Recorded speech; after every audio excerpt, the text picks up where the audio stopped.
इस current affairs funda में आप सभी का स्वागत है। मैं हूं आपके साथ अभिषेक शर्मा और इस वीडियो में हम 4 सितंबर तक के सभी इंपॉर्टेंट करंट अफेयर्स कवर करने वाले हैं।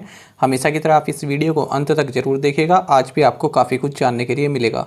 साथ ही गाइस इस सेशन को शुरू करने से पहले आप सभी को बताना चाहूँगा, यदि आप हमारे daily current affairs PDF, weekly PDF और मंथली PDF चाहते हैं तो इस वीडियो के फर्स्ट कॉमेंट में दिए गए लिंक पर क्लिक करके पा सकते हैं। ज़्यादा जानकारी के लिए आप इस स्लाइड पर दिए गए सभी पॉइंट्स को जरूर पढ़ें।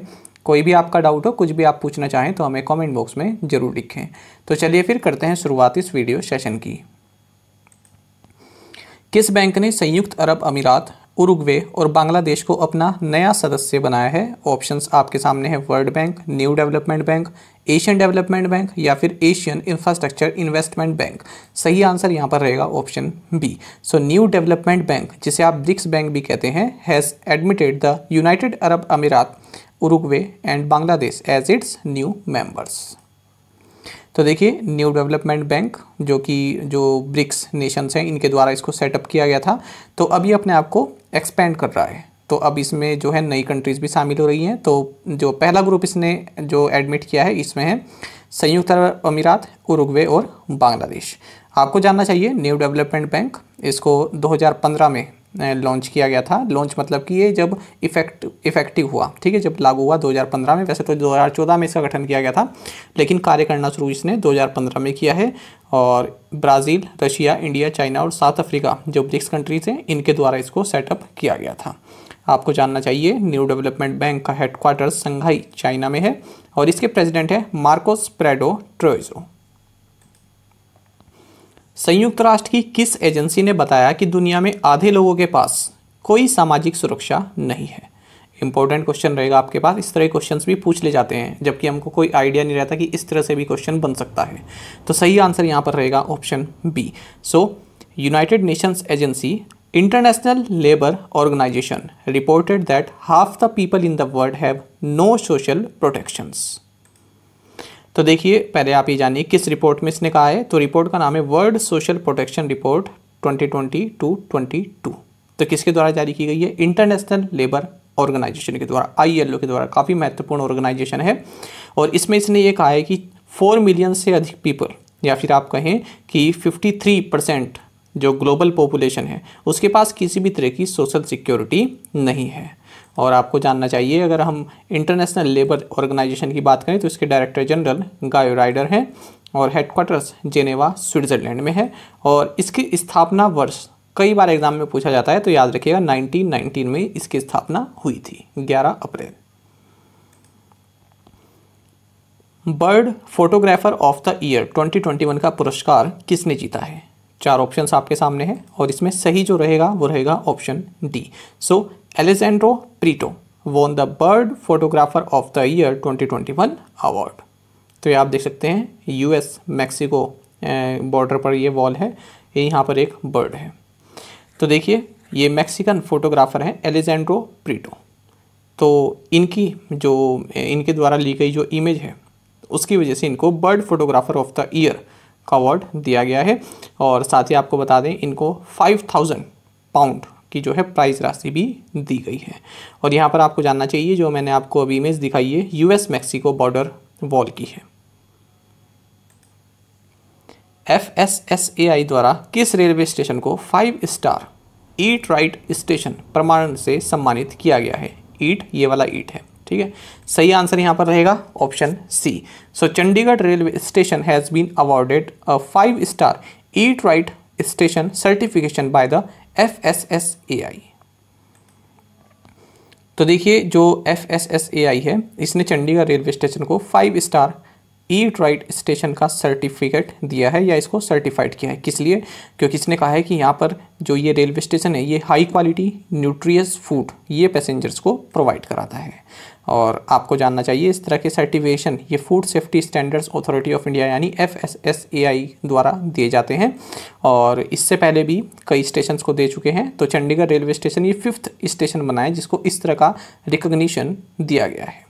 इससे पहले Anand Vihar terminal railway station Delhi में, छत्रपति शिवाजी टर्मिनस मुंबई में, और मुंबई सेंट्रल रेलवे स्टेशन और वडोदरा रेलवे स्टेशन, इन सभी को इस तरह का सर्टिफाइड किया जा चुका है। किस बैंक ने अपने व्यापारी अधिग्रहण व्यवसाय यानी कि मर्चेंट एक्वायरिंग बिजनेस का विस्तार करने के लिए भारत पे के साथ समझौता किया है? सही आंसर यहाँ पर रहेगा option B. So Axis Bank has tied up with BharatPe to expand its merchant acquiring business. तो देखिए एक्सिस बैंक ने यहाँ पर भारत पे के साथ टाई अप किया है। किस लिए किया है? To acquire its merchant acquiring business. समझते हैं क्या चीज़ है। देखिए जो भारत पे है इसका एक पॉइंट ऑफ सेल बिजनेस है जिसका नाम है भारत स्वाइप। ये जो आपने देखा होगा ना POS मशीन जो होती है जिसमें कार्ड आप इंसर्ट करते हैं और उसके बाद फिर ट्रांजैक्शन आप कर सकते हैं, पे कर सकते हैं। तो इस तरह की मशीन है ये भारत पे की, इसका नाम है भारत स्वाइप। तो इसमें जो भी क्रेडिट कार्ड और डेबिट कार्ड जो यूज़ होंगे उनको अप्रूव करेगा एक्सिस बैंक। तो इससे क्या होगा, इसका जो कस्टमर बेस है वो भी बढ़ेगा और इसकी पहुंच भी ज़्यादा बढ़ेगी। तो इसीलिए इसने भारत पे के साथ MOU साइन किया है। आपको जानना चाहिए एक्सिस बैंक के CEO अमिताभ चौधरी हैं, हेडक्वार्टर्स मुंबई में है और इसकी टैगलाइन है बढ़ती का नाम जिंदगी। साथ ही हाल ही में हमने ये पढ़ा था कि रिजर्व बैंक ऑफ इंडिया ने एक्सिस बैंक पर हाल ही में 25 लाख रुपए की पेनल्टी लगाई है। आयुष मंत्रालय द्वारा कौन सा मोबाइल एप्लीकेशन हाल ही में लॉन्च किया गया? सही आंसर यहाँ पर रहेगा option C. So mobile application called Y break has been launched by the ministry of Ayush. तो किसके द्वारा ये लॉन्च किया गया है? जो यूनियन मिनिस्टर ऑफ आयुष हैं ये हैं सर्बानंद सोनोवाल, आसाम के पूर्व CM। तो इनके द्वारा ये एक एप्लीकेशन लॉन्च किया गया है जिसका नाम है वाई ब्रिक। तो जो वर्किंग प्रोफेशनल्स हैं जो कार्य करते हैं तो उनके लिए एक योगा प्रोटोकॉल टाइप का ये एक ऐप है। तो कई तरह के योगा लेसन्स भी इसमें मिल जाएंगे। फ्रेंड्स ये आपके लिए इंपॉर्टेंट रहेगा, आयुष की फुल फॉर्म क्या होती है? तो देखिए आयुष में हर एक इनिशियल का मतलब क्या है? आयुर्वेदा, योगा एंड नेचुरोपैथी, यूनानी, सिद्धा एंड होम्योपैथी। तो इसकी फुल फॉर्म आप याद रखेंगे। किस IIT के स्टार्टअप अर्बन एयर लेबोरेटरी ने एक जीवित पौधे आधारित वायु शोधक विकसित किया है जो इंडोर स्थानों में वायु शोधन प्रक्रिया को बढ़ाता है? ऑप्शन है आपके पास IIT Delhi, IIT Roorkee, IIT Madras या फिर IIT हैदराबाद। और यहाँ पर सही आंसर रहेगा option B. So IIT Ropar's startup Urban Air Laboratory have developed a living plant-based air purifier that amplifies the air purification process in the indoor spaces। देखिए जो IIT रोपड़ है इसकी एक स्टार्टअप कंपनी है जिसका नाम है अर्बन एयर लेबोरेटरी। यानी कि अलग अलग तरह के ये जो है कुछ ना कुछ डेवलप करते रहते हैं, कुछ नई चीज़ डेवलप करते रहते हैं। तो अब जो है कई IITs के अपने स्टार्टअप हैं, अपने इनक्यूबेटर भी हैं, ठीक है। तो इसका ये स्टार्टअप है अर्बन एयर लेबोरेटरी। तो इसने एक एयर प्योरीफायर जो है लॉन्च किया है जिसका नाम है स्मार्ट बायो फिल्टर। तो इसमें जो है इसने एक लिविंग प्लांट बेस्ड है, यानी कि इसमें एक लिविंग प्लांट भी रहेगा और उसकी मदद से जो है एयर प्योरीफाई की जाएगी और इसको आप इंडोर स्पेसेस में रख सकते हैं। किस राज्य या केंद्र शासित प्रदेश ने हिम तेंदुए यानी कि स्नो लेपर्ड को राज्य पशु और काली गर्दन वाली सारस यानी ब्लैक नेक क्रेन को अपना राज्य पक्षी घोषित किया है? लद्दाख, उत्तराखंड, जम्मू एंड कश्मीर या फिर हिमाचल प्रदेश? सही आंसर यहाँ पर रहेगा option A. So Ladakh union territory has announced snow leopard as its state animal and black necked crane as its state bird. तो देखिए लद्दाख इसने कहा है कि जो स्नो लेपर्ड है ये हमारा स्टेट एनिमल रहेगा अब, और जो ब्लैक नेक्ड क्रेन है ये इसकी स्टेट बर्ड रहेगी। साथ ही आपको इनका जो IUCN यानी international union for conservation of nature IUCN red list में इनका स्टेटस क्या है ये भी आपको जानना चाहिए। तो देखिए जो ब्लैक नेक्ड क्रेन है ये जो है नियर थ्रेटेंड स्पीसीज है और जो स्नो लेपर्ड है ये वल्नरेबल है। बाकी आप जानते हैं लद्दाख के लेफ्टिनेंट गवर्नर राधा कृष्ण माथुर हैं, जिनके आप RK माथुर भी आपको कई जगह लिखा मिलेगा। कैपिटल है लेह, 2 डिस्ट्रिक्ट हैं यहाँ पर, लेह और कारगिल। साथ ही 31 अक्टूबर 2019 को ये यूनियन टेरिटरी के रूप में अस्तित्व में आया। लद्दाख से जुड़े जो हमने हाल ही के बिल्कुल लेटेस्ट करंट अफेयर्स पढ़े हैं अगस्त में वो इस प्रकार से हैं। लद्दाख ने पानी माह कैंपेन इसको लॉन्च किया। लद्दाख जो है ये इसी महीने सितंबर में फर्स्ट हिमालयन फिल्म फेस्टिवल इसको होस्ट करेगा, ये ऑर्गेनाइज करेगा। इंडियन एयर फोर्स ने वर्ल्ड का हाईएस्ट मोबाइल ATC टावर इसको लद्दाख में बनाया है। साथ ही BRO बॉर्डर रोड्स ऑर्गेनाइजेशन इसने हाईएस्ट मोटरेबल रोड ये भी ईस्टर्न लद्दाख में जो है निर्मित की है। तो चारों ही इंपॉर्टेंट है, याद रखिएगा। प्रधानमंत्री नरेंद्र मोदी ने इस्कॉन के संस्थापक श्रीला भक्तिवेदांता स्वामी प्रभुपाद की जयंती को चिन्हित करने के लिए कितने रुपए का एक विशेष स्मारक सिक्का जारी किया है? ऑप्शंस आपके सामने हैं और सही आंसर होगा option B. Prime minister Narendra Modi released a special commemorative coin of ₹125 to mark the birth anniversary of ISKCON founder Shrila Bhaktivedanta Swami Prabhupada.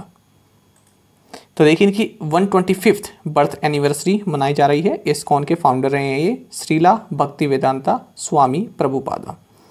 तो इनके जो 125th बर्थ एनिवर्सरी के अवसर पर 125 रुपये का एक स्पेशल कॉमेमोरेटिव कॉइन यहाँ पर जारी किया गया है प्रधानमंत्री नरेंद्र मोदी के द्वारा। किस देश ने बहुक्षेत्रीय तकनीकी और आर्थिक सहयोग यानी बिम्स्टेक देशों के लिए बंगाल की खाड़ी पहल के कृषि विशेषज्ञों की 8वीं बैठक की मेजबानी की है?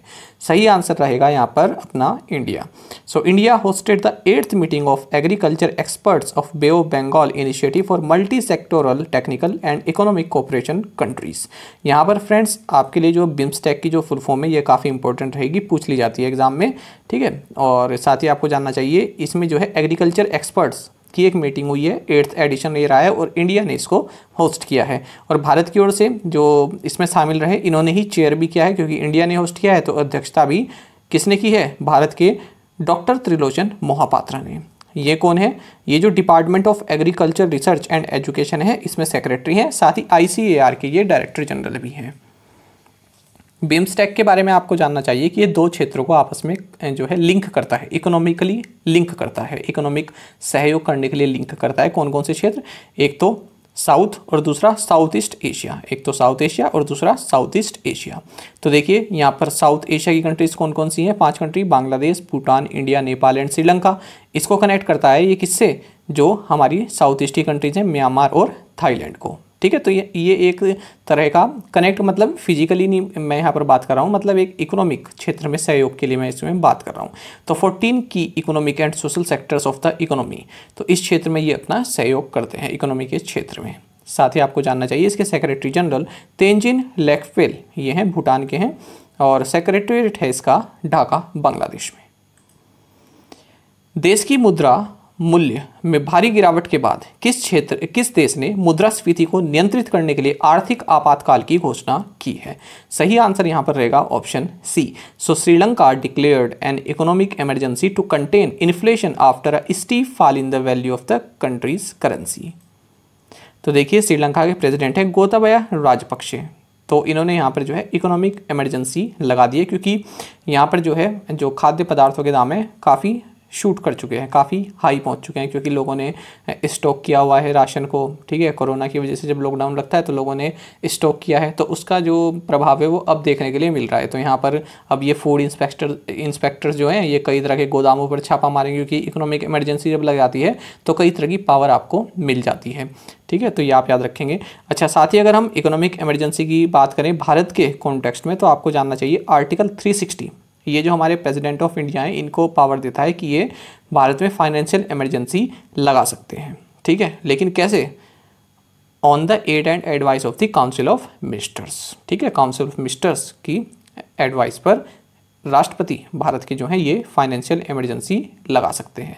साथ ही फ्रेंड्स आपके लिए क्वेश्चन है, आपको हमें क्वेश्चन कमेंट बॉक्स में बताना है, स्पेशल आप लिखिएगा असाइनमेंट क्वेश्चंस के नीचे, भारत में कितनी बार फाइनेंशियल इमरजेंसी लगी है?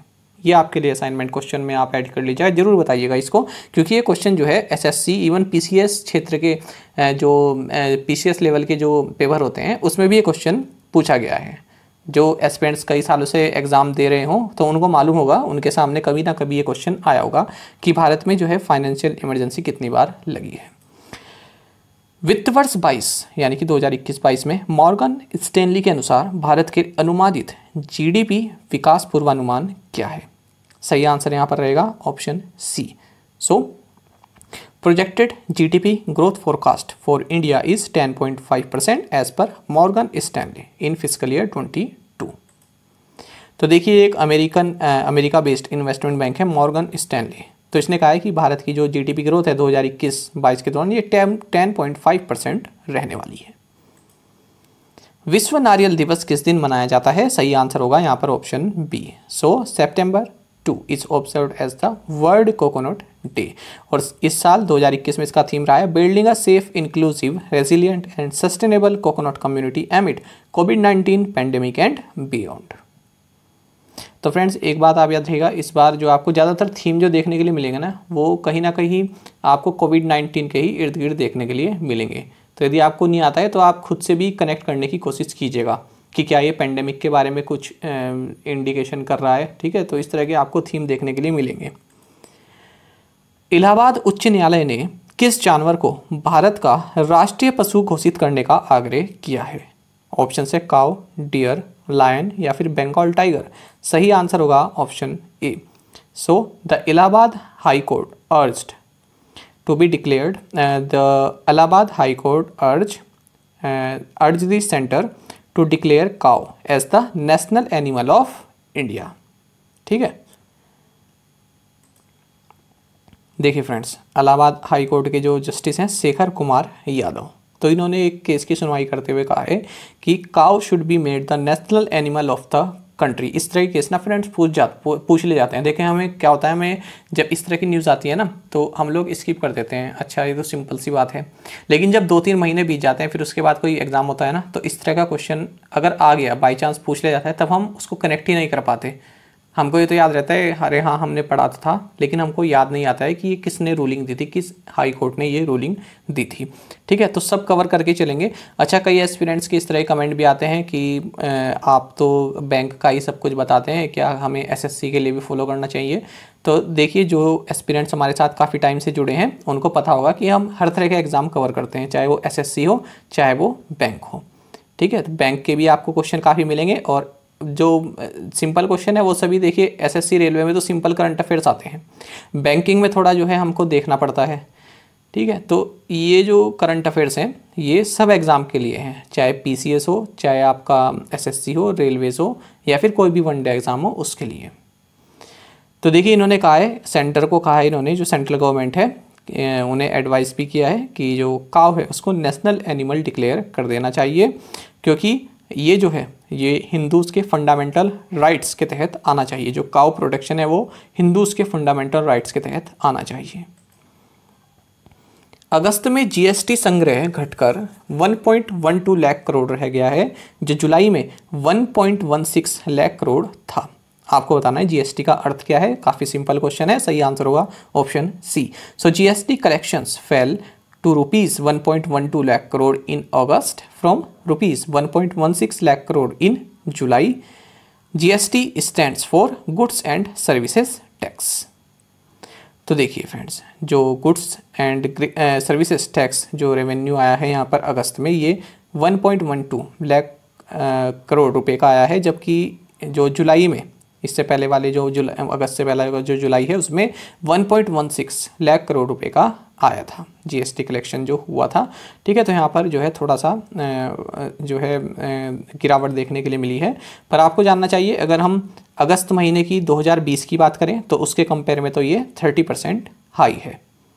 ठीक है, लेकिन जो जुलाई है, इस साल का जो जुलाई है उसके कंपेयर में 3.75% लोअर है।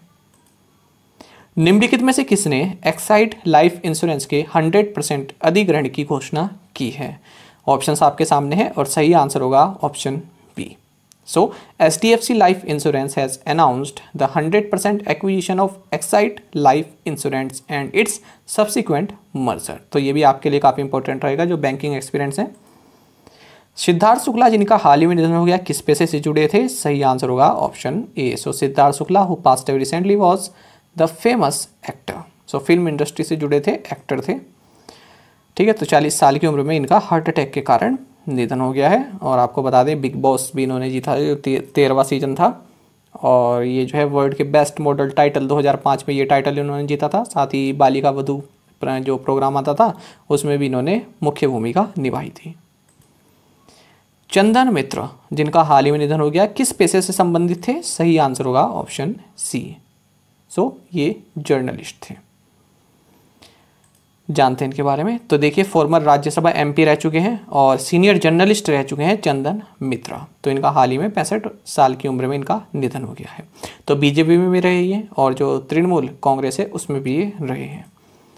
बाकी आपको जानना चाहिए द पायनियर न्यूज़पेपर जो है इसके ये एडिटर और मैनेजिंग डायरेक्टर थे। अब देख लेते हैं प्रीवियस असाइनमेंट क्वेश्चंस के answer. What is the capital and currency of Guinea Bissau? So capital is Bissau and currency is West African CFA franc. Which cricket ground is commonly known as the Gabba? सही answer होगा Brisbane Cricket Ground, Australia. Who is the author of the book titled the law and the lawyers? सही answer होगा Mahatma Gandhi. Which football club has recently been joined by Cristiano Ronaldo? Answer is Manchester United FC। Who is the cofounder and CEO of the Indian investment platform Groww? सही answer होगा ललित केशरी। तो आप में से कई aspirants ने बिल्कुल सही आंसर दिया है पांचों ही क्वेश्चंस का। इसी तरह से आप फ्रेंड्स पार्टिसिपेट करते रहिए। अब देख लेते हैं आज के असाइनमेंट क्वेश्चंस, और अगर आपको हमारा कंटेंट अच्छा लगता है तो आप वीडियो को लाइक भी कर सकते हैं।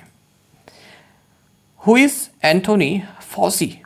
ये आपके लिए काफ़ी इंपॉर्टेंट रहेगा क्योंकि काफ़ी चर्चा में रहे हैं। रीज़न भी आप बता देना क्यों चर्चा में रहे हैं, ठीक है। कोविड-19 के कारण काफ़ी चर्चा में रहे हैं, तो आपको बताना है कि कौन है ये Anthony Fauci. What is the capital and currency of Mauritius? Mount Vinson is the highest summit of which continent? Wadhwana wetland जो कि रामसर साइट है is located in which state? Which cricketer toppled Virat Kohli to become the top ranked Indian batsman after being placed 5th in the latest ICC men's test player ranking? तो इसका मतलब ये हुआ है कि किस क्रिकेटर ने जो भारत के कप्तान हैं विराट कोहली उनको टॉपल कर दिया, यानी उनको जो है लुढ़का दिया है, नीचे लुढ़का दिया है। किस में? ICC men's test player ranking में। और अब जो ये क्रिकेटर हैं जिनके बारे में आपको बताना है ये 5th रैंक पर आ चुके हैं इनको नीचे करके, तो ये आपको बताना है। तो पांचों क्वेश्चंस के आंसर आप हमें कमेंट बॉक्स में जरूर दीजिएगा। यदि आपको एक क्वेश्चन का आंसर भी आता है तो वो भी आप हमें कमेंट बॉक्स में बता सकते हैं। साथ ही करंट अफेयर्स फंडा को आप टेलीग्राम पर भी ज्वाइन कर सकते हैं। यहाँ पर रेगुलर वीडियो अपडेट्स और करंट क्विज़ हम आप सभी के लिए डालते हैं।